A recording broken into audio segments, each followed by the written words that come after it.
Buenos días, hoy es lunes 8 de febrero del año 2021. Transmitimos desde Cuenca, Patrimonio Cultural de la Humanidad.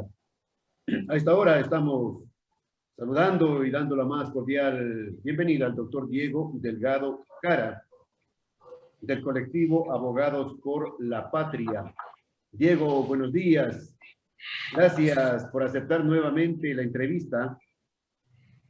Ayer los ecuatorianos acudimos a las urnas y ya conocemos los resultados oficiales. Dicen que el 97.56% de actas escrutadas le dan al señor Arauz el 32,2%, a Yacu Pérez el 19,8%, al señor Lazo el 19,6% y al señor Hervas de la ID el 16,02%.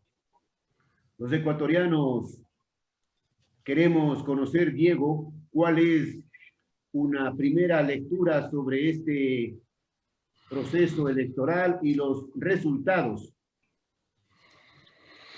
Bueno, en primer lugar, un agradecimiento a la oportunidad de expresar algunos puntos de vista, algunas opiniones en torno al proceso electoral. En primer lugar, yo creo que el país respira, diríamos, con mayor tranquilidad luego de que el famoso, la afirmación, la idea de tratar de convencer a los ecuatorianos que iba a ganar el señor Arauz en la primera vuelta no se cumplió. Llamó la atención incluso que el resultado supuestamente a boca de urna hablaba como que tenía 36,2% y ponía en riesgo incluso la votación, que con lo que significa el manejo de los resultados fuera del país, había la presunción o la posibilidad de que aleguen de que ganaron en la primera vuelta. Eso no sucedió y realmente llegaron al 32,5% aproximadamente de toda la votación del país, de lo que contabilizaron hasta el 98% a las 4:30 de la mañana. Yo quisiera aquí hacer algunas reflexiones. Primero, bajar al 32,5% del 48% que es lo que dijeron que habían obtenido en la elección en la que le instalaron con fraude a Lenín Moreno, demuestra que casi 16 puntos han perdido en lo que tenía que ver con la información, no con la realidad, porque hubo fraude en el año 2017. Primera cosa.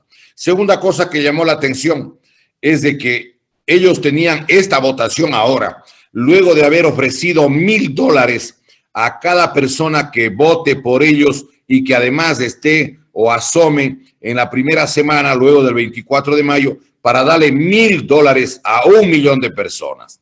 Es decir, era una especie de compra de votos.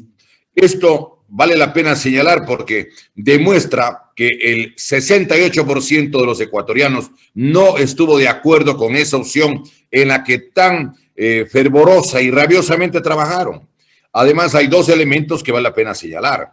Ellos tienen alrededor de 23,000 troles o gente que están en las redes, en las computadoras, laborando a tiempo completo. Esa información la dio la señora expresidenta de la Asamblea, la doctora Elizabeth Cabezas. En segundo lugar, ellos tienen además un equipo, una parte medular de lo que nosotros llamamos el fascismo del siglo XXI, formado por 38,700 funcionarios, que vale la pena indicar es el núcleo más allegado al proyecto del fascismo encabezado por Correa, y que gana cada uno de ellos un promedio de $58,100 al año, casi $5,000 mensuales.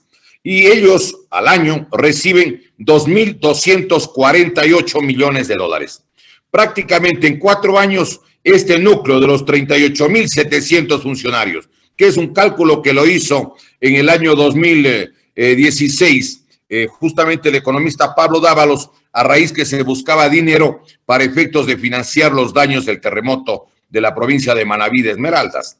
Quiero recordar lo siguiente: este núcleo, que recibe cada 4 años alrededor de $8,992 millones, es el núcleo central con el que elaboran prácticamente para tratar de persuadir y convencer a la población nacional. Y recordemos que además Correa introdujo alrededor de 577,000 personas adicionales dentro de la burocracia, porque habían 332,035 burócratas en el mes de diciembre del año 2006. Y en el 30 del mes de marzo del 2017, faltando pocos días para irse del poder, el registro civil, perdón, el SRI, el Servicio de Rentas Internas, demostró que habían 809,414 personas que estaban en el sector público. Esta es una primera conclusión. Segunda, el que ingrese en segundo lugar, es decir, yo pienso que es Yacu Pérez. Me llamaría la atención que quieran maniobrar y que quieran ponerle al señor Lasso en vez del señor Yacu Pérez, pero no han descartado aquello porque he visto que están empeñados y hemos podido seguir de cerca con otras personas, con compañeros que conocen y compañeras que saben de lo que pasa en el sistema electrónico electoral. Estaba en 33% de la votación Pachacuti alrededor de las 9 de la noche y le iban bajando cada vez y le dejaron en 25.47. Prácticamente 8 puntos le quitaron y le hicieron que le supere la votación de la gente del correísmo. Pero esto tiene también, una repercusión. En vez de dirigir la Asamblea Nacional, Pachacuti puede acabar dirigiendo la gente de Correa. Hay otro asunto que me parece importante también señalar, no solamente de que el que es segundo puede ganar las elecciones, y no es lo mismo que es el señor Lasso, que es más difícil que gane, respecto a Yacu Pérez, que puede tener un poco más de flexibilidad, porque además va a estar presente en las organizaciones populares. Yo no creo que le resulte tan fácil burlarse de lo que es la voluntad y el mandato popular si es que están las organizaciones indígenas, campesinas, de los montubios y otras organizaciones que quieren la reconstitución del país. Hay otro asunto que también es importante destacar. Si ellos sacan el 32% y un poquito más, estamos hablando que el 68% potencialmente es la gente que puede enfrentar a lo que significa este proyecto de disolución nacional, un proyecto fascista que además nos permite en la segunda vuelta electoral desnudar el carácter ideológico político de un proyecto de destrucción del país, como lo ha hecho en el sistema educativo, en el sistema de salud, en el sistema, por ejemplo, de la seguridad social, en la búsqueda de desnacionalizar y debilitar las Fuerzas Armadas, entre otras cosas. Y entonces se puede intentar reconstruir lo que significan las principales entidades republicanas del Ecuador. Esta es, diríamos, un primer aspecto a considerar. Pero además es notorio otra cosa que llama la atención. ¿Cómo es que no permiten que los resultados electorales se los haga directamente a través del conteo manual? Pues, cuando fue presidente el abogado Jaime Roldós Aguilera, en la primera vuelta en junio del año 78 y la segunda el 26 de abril del 79, los resultados de todo el país se sabían en menos de 3 horas. Cuando ganó el ingeniero Febres Cordero, en menos de 3 horas se supo el dato. En el caso del doctor Borges, igual con el arquitecto Sixto Durán Ballén y hasta con Abdalá Bucarán. La votación manual, además, hacía que las actas inmediatamente la tenga cada junta electoral y entregaban a los radios, a los medios de comunicación, a los candidatos, a los movimientos y partidos. E inmediatamente uno podía escuchar los resultados de todas las juntas electorales del país. Las mesas, por ejemplo, de Jimena, de Febres Cordero, de Guayaquil, la de la Tola de Quito, las mesas igualmente de Huayna Cápac, de San Roque de Cuenca. Es decir, se tenía toda la información porque los periodistas directamente daban la información con la copia de las actas de las juntas electorales. Ahora ya no quieren eso, pues ahora están mejor, dicen que no, que todo tiene que estar computarizado y que todo tienen que ellos manejar. Cuando además es notorio de que están manejando el mismo software, el software trucado de los otros procesos electorales. En el Ecuador, a mi modo de ver, realmente yo creo que en estricto derecho no podemos hablar de que hay elecciones. Lo que hay son las proclamaciones. Eso es lo más evidente, lo más lógico. No permiten. Sí. Diego, una consulta. Ayer, luego de la intervención de la señora Tamaí, dando a conocer los resultados del conteo de ellos, del Consejo Nacional Electoral, enseguida salió el señor Pita, desesperado, a decir que Lasso estaba en segundo lugar. No solamente, a ver, no solamente él, pues. Hay sectores de los grupos financieros, de los grupos bancarios, pero aquí en el Ecuador es necesario reparar en algunas cosas. A ver, que la gente debe recordar, porque esto no es invento, esto se puede demostrar documentadamente. El señor Lasso primero representa el sector financiero y de la banca, donde hay un altísimo porcentaje. Hay estudiosos que dicen que hasta el 80% de la población con actividades económicas y con relación con la banca está en la central de riesgos. 1. 2. El problema del cobro de los intereses sobre el 17, 18 hasta el 23% y en algunos casos más, cuando es en dólares la más alta rentabilidad del mundo, pues. En los Estados Unidos están al 1, 2, 3% y en Europa. ¿Cómo es que aquí están con 17 a 23%, lo que es realmente un trabajo, digamos, opresivo, terrible en contra de la gente? En tercer lugar, yo quiero que la gente recuerde que el señor Lasso, y esta es la realidad, en el año 1998, porque ha financiado varios candidatos, incluyendo no solo el de Mahahual del 98, sino también del propio economista Rafael Correa. Vale la pena recordar un dato. Dieron 527 millones de sucres para la campaña de Mahahual. Recordemos, esto lo dio precisamente el cuñado del señor Guillermo Lasso cuando era director del Banco de Guayaquil, el economista Danilo Carrera Druet, 527 millones de sucres. Dio 500 millones el señor Guillermo Lasso y dio 30 millones el señor Ramón Yuli Chonguín, que era el presidente de las administradoras de fondos previsionales del Banco de Guayaquil y de la Asociación Nacional de las AFPs o administradoras privadas de fondos de la Seguridad Social. A cambio de eso, porque es notorio que le dieron el nombramiento, manejó la comisión interventora del IES en el año 98, el señor Ramón Yuli, que era del Banco de Guayaquil, pues.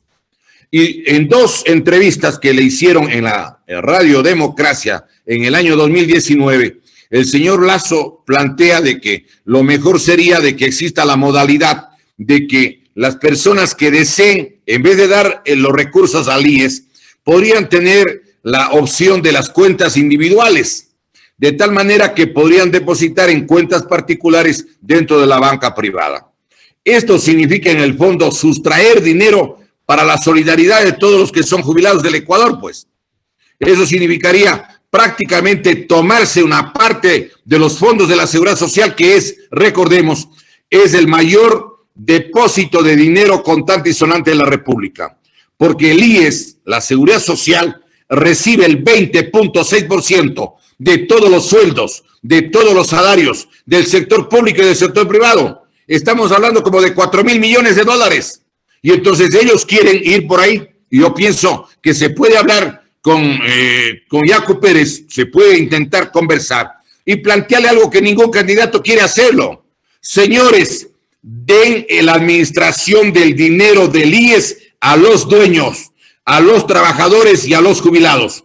Que haya votación universal y secreta en la que se designen 4 delegados de los trabajadores y 4 delegados de los jubilados. Y ellos son los que le responden, incluso como delito de peculado, cualquier perjuicio a los trabajadores. Y encima de eso, ellos nombran al director, pues, que no sea nombrado por el presidente de turno. Entonces, no es lo mismo el señor Lasso que el señor Yacu Pérez. Entiendo que hay alguna diferencia. Además que hay otra cosa que valdría la pena señalar. Yo no sé cómo le están equiparando prácticamente en la votación.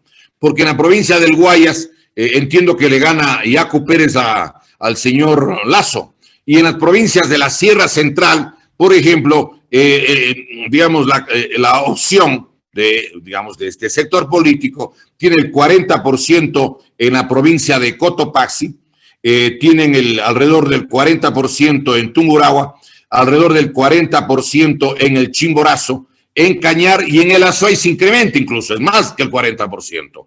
Además que me llamó la atención otra cosa, porque es parte de las maniobras. ¿Cómo es que, por ejemplo, a mí me llama la atención? Yo no creo que no entró como asambleísta Fernando Villavicencio. Me parece casi imposible aquello. Y cuando empezamos a hacer el cotejamiento de datos en las pantallas del Consejo Nacional Electoral, él estaba con 4 puntos, con 4.60. Y mientras más alimentaban la información donde se podría deducir que podía incrementar su votación, rebajaba y se quedó con 4.05 a la madrugada. A mí me parece que hay algunas votaciones extremadamente llamativas. Por ejemplo, me parece difícil de creer, por ejemplo, que Montúfar tuvo el 0.6%.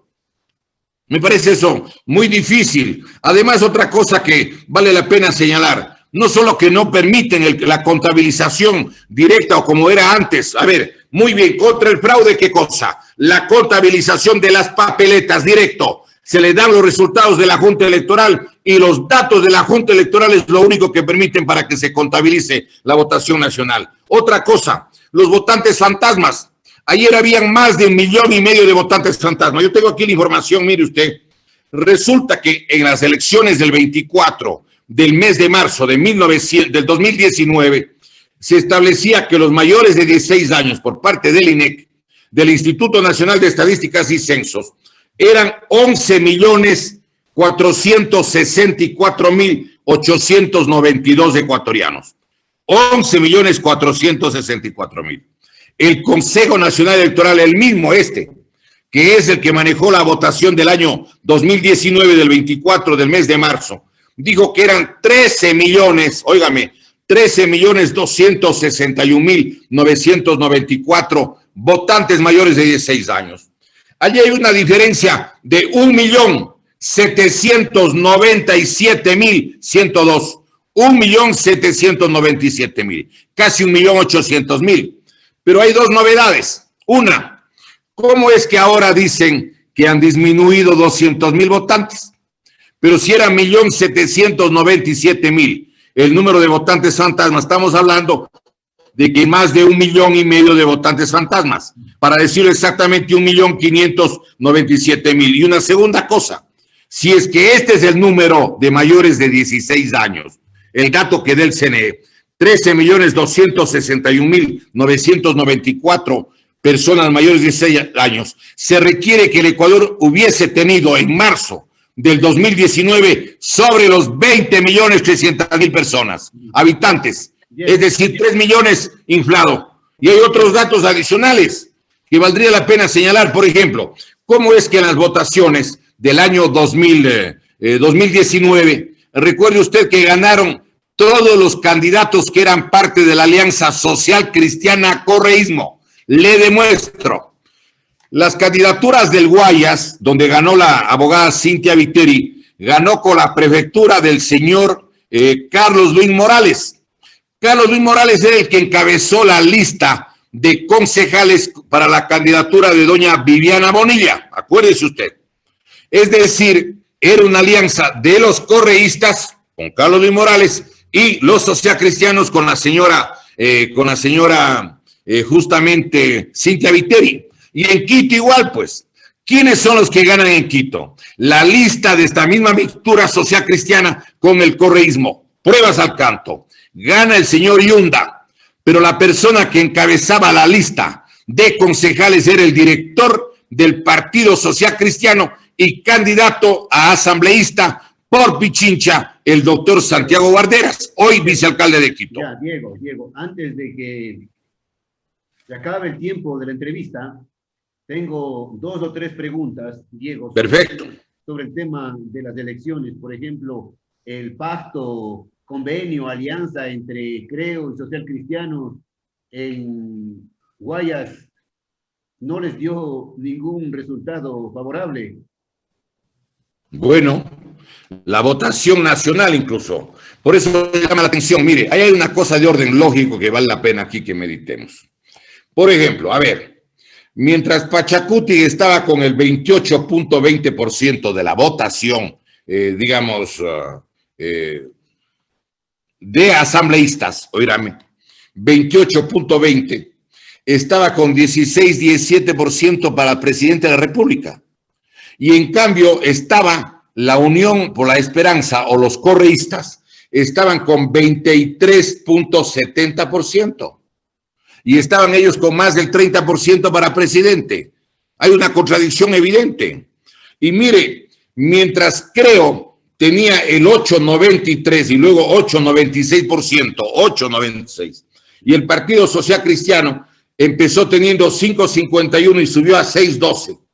Estamos hablando que ellos juntos tenían 14%, pero tenían el candidato a la presidencia que iba subiendo y acercándosele a Yacu Pérez. Es decir, el que más votación tenía, que tenía 33% al empezar la contabilización cuando se empezó a visibilizar, resulta que tenía 17, 18%. Ahora, y en cambio los otros que tenían una votación muy menor en asambleístas tenían una votación, alguno de ellos incluso superior a la que tenía Yacu Pérez. Eso es una contradicción evidente. Entonces, uno se queda con la duda. Incluso me ha llamado la atención, le soy franco, la votación de Hervas. Me ha llamado la atención. A mí me da la impresión que no sé si esa es la votación objetiva real o a lo mejor también sirvió para transferir alguna votación a que a otros sectores les podían haberles negado. Me quedé con la duda, no digo que esto ha pasado, no tengo la prueba, no puedo hablar por lo tanto como una cuestión definitiva, pero me quedé pensando, me quedé, digamos, suponiendo que podía haber pasado. Diego, ¿cuál es el contrincante más fuerte para la segunda vuelta? ¿Yacu Pérez o el señor Lasso? A ver, yo creo que es mejor que sea el señor Yacu Pérez. ¿Por qué razón?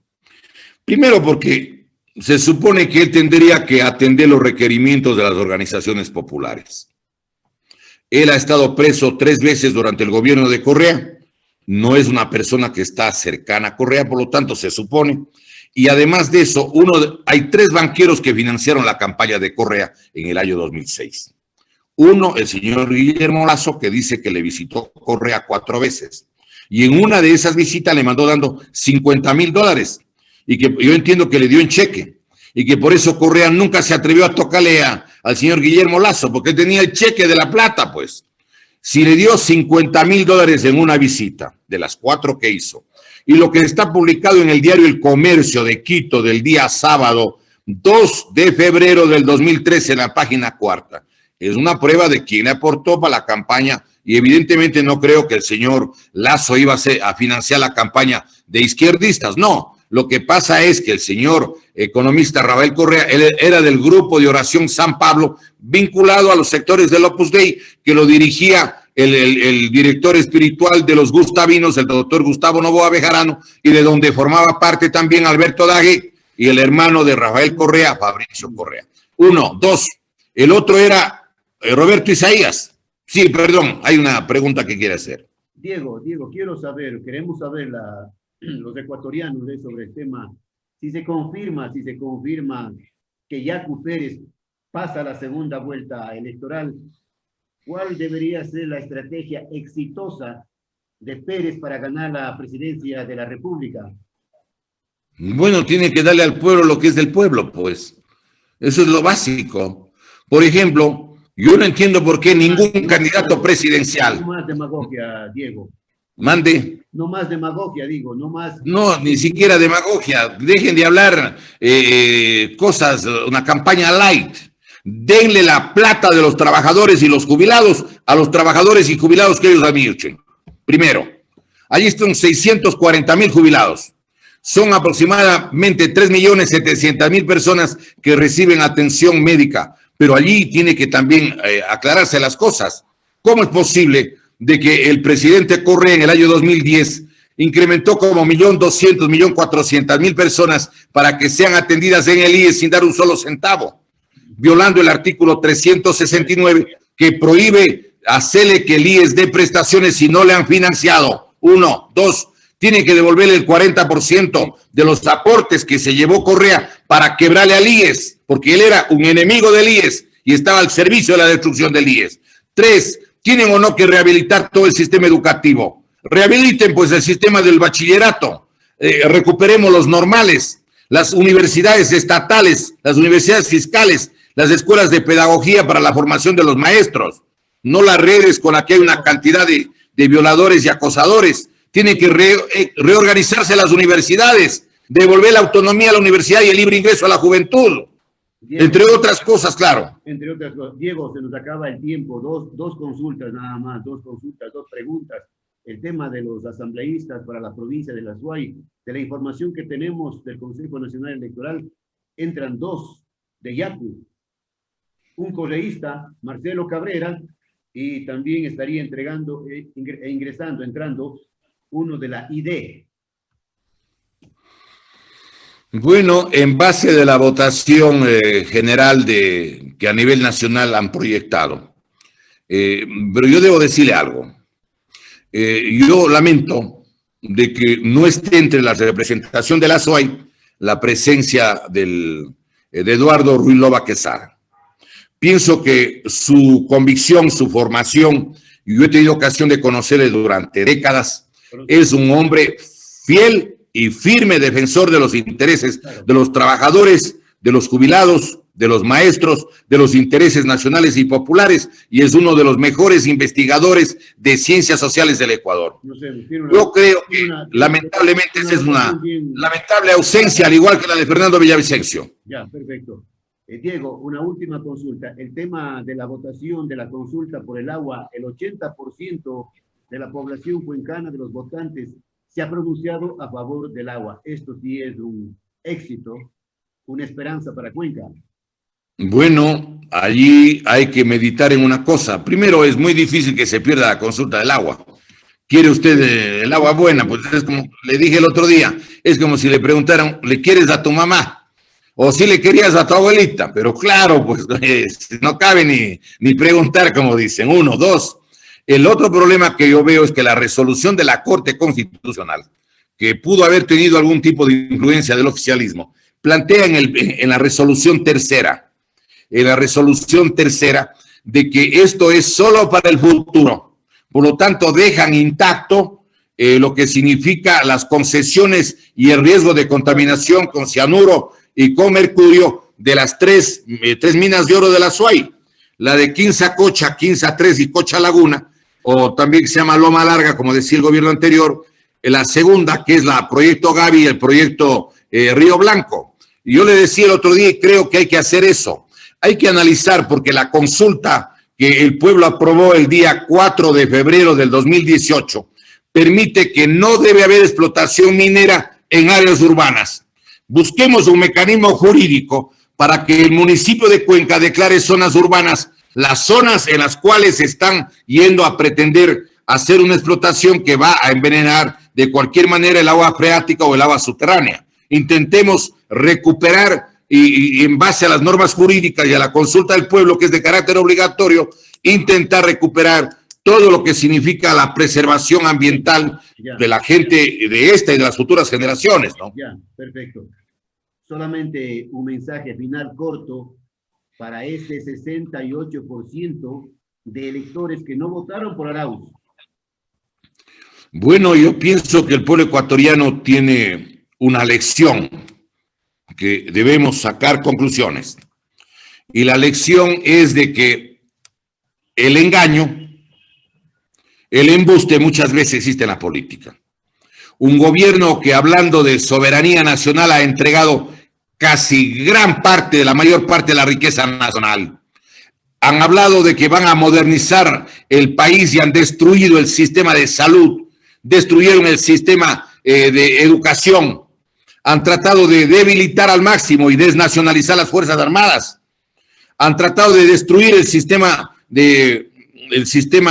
digamos, de la administración de justicia, todo. Vinieron a destruir el Ecuador. Ahora hay que reconstruir el Ecuador y debemos esperar que haya un gobierno leal, consecuente con las aspiraciones democráticas y un pueblo que además tiene que resistir el proceso de la globalización, es decir, esta dictadura planetaria de los círculos financieros más poderosos del mundo que quieren controlar, someter, doblegar y saquear a nuestros pueblos. Esas son las tareas básicas. Debemos salvarnos como pueblo, ponerles un freno a todo y desnudarles el proyecto verdaderamente fascista. No es socialista.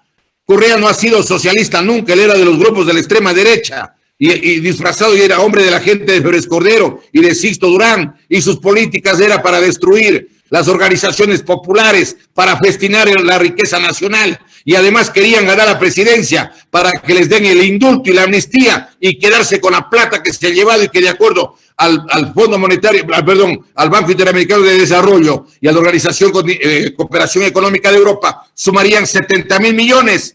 Ganaban y les daban indulto, ¿no? Incluso por eso hay que pelear para que no regrese esta gente. Tienen que rendir cuentas, señores. Aquí se ha llevado 70.000 millones, que es más de 13 veces el valor del nuevo canal de Panamá para que puedan cruzar los buques que se llaman Panamax, cada uno con 21.000 containers y el costo total fue de 5.250 millones de dólares. 13 veces ese canal se ha llevado. Y aquí creen que no ha pasado nada. No, señor. Esta patria tiene quien le quiera y quien le defienda además, por supuesto. No lo dude, señor periodista. Bien, gracias al doctor Diego Delgado Jara.